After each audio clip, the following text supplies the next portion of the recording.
Assalamualaikum anak-anak. Hari ini kita belajar lagi bersama Bapak Gatran. Pelajaran kali ini adalah kelas 6 tema 1. Muatan pelajaran kali ini kita akan membahas tentang IPA dan IPS. IPA, cara memperkembangbiakan tumbuhan dan hewan. Sedangkan IPS mengidentifikasi karakteristik geografis dan kehidupan sosial budaya di wilayah ASEAN. Negara-negara di Asia Tenggara memiliki banyak jenis hewan. Beberapa di antaranya ada yang dijadikan sebagai makanan, simbol negara, atau dijadikan binatang peliharaan. Gajah putih dianggap suci oleh beberapa negara di Asia Tenggara, seperti Myanmar, Kamboja, dan Thailand. Menjaga gajah putih adalah usaha yang sangat mahal, karena pemiliknya harus menyediakan makanan khusus untuk sang gajah. Di negara kita Indonesia telah dikaruniai luas wilayah lautan lebih besar dibanding luas daratan. Luas lautan di Indonesia mencapai 5,8 juta kilometer persegi. Di dalam lautan Indonesia terdapat banyak sekali spesies ikan. Tahukah kalian burung yang hidup di negara tetangga kita? Burung takur dahan hidup di Malaysia. Hewan ini termasuk hewan yang dilindungi di negara Malaysia. Nah, hewan-hewan yang kita bahas tadi merupakan sebagian dari hewan yang hidup di Asia Tenggara. Bisakah kamu menemukan hewan lainnya? Bagaimana cara hewan-hewan tersebut berkembang biak? Cara perkembangbiakan hewan yang pertama adalah ovipar. Ovipar adalah cara berkembang biak hewan dengan cara bertelur. Contohnya adalah ayam, burung, dan lain-lain. Cara perkembangbiakan hewan yang kedua adalah vivipar. Selain bertelur, hewan juga berkembang biak dengan cara melahirkan. Hewan yang berkembang biak dengan cara melahirkan disebut dengan vivipar. Contohnya adalah sapi, kucing, gajah, dan lain-lain.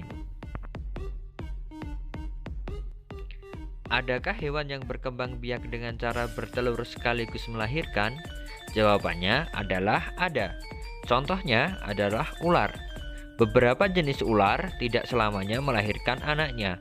Kadang-kadang pada saat mengeluarkan anak-anaknya, masih ada anak ular yang terbungkus cangkang telurnya.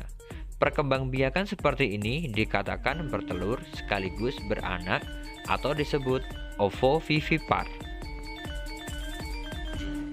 Nah, kita masuk dalam sesi wayai. Dapatkah kamu menyebutkan contoh hewan lain yang berkembang biak dengan cara ovipar, vivipar, dan ovovivipar? Tulislah di dalam buku tulismu. Nah, kita sudah sampai di muatan pembelajaran kedua, yaitu IPS.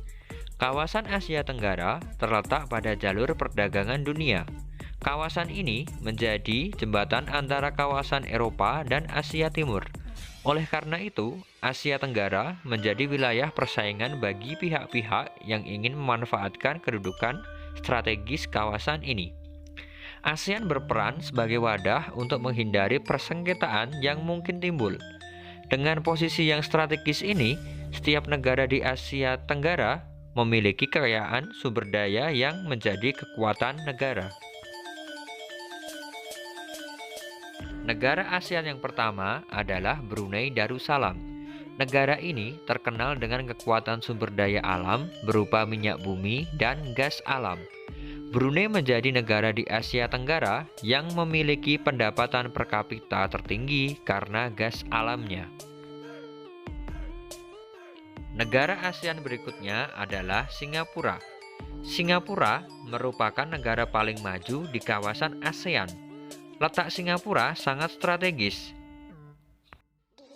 Saat ini, Singapura menjadi negara transit teramai di Asia.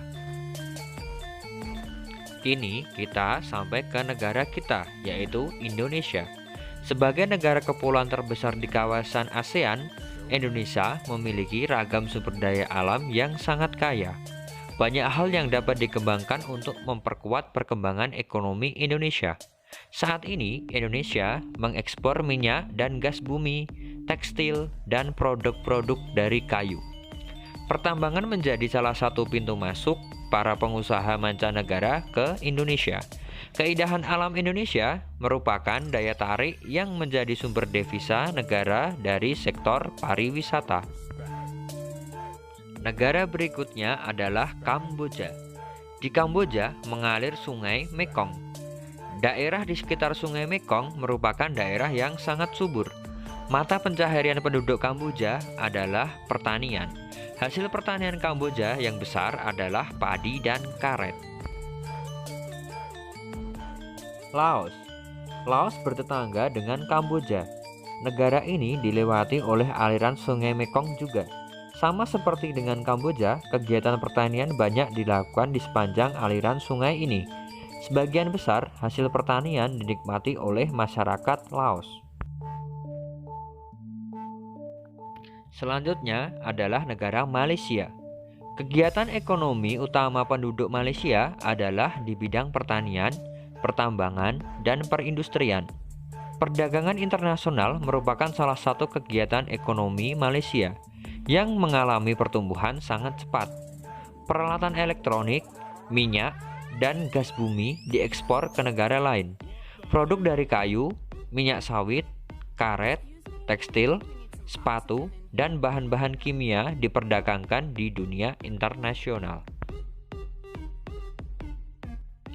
Negara selanjutnya adalah Myanmar. Mata pencaharian utama penduduk Myanmar adalah pertanian, perkebunan, dan pertambangan.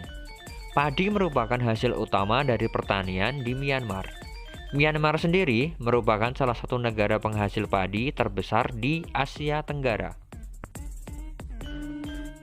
Demikianlah pembelajaran dari Bapak Gatran. Nantikan pembelajaran berikutnya pada subtema 2. Jangan lupa patuhi protokol kesehatan ya anak-anak. Assalamualaikum warahmatullahi wabarakatuh.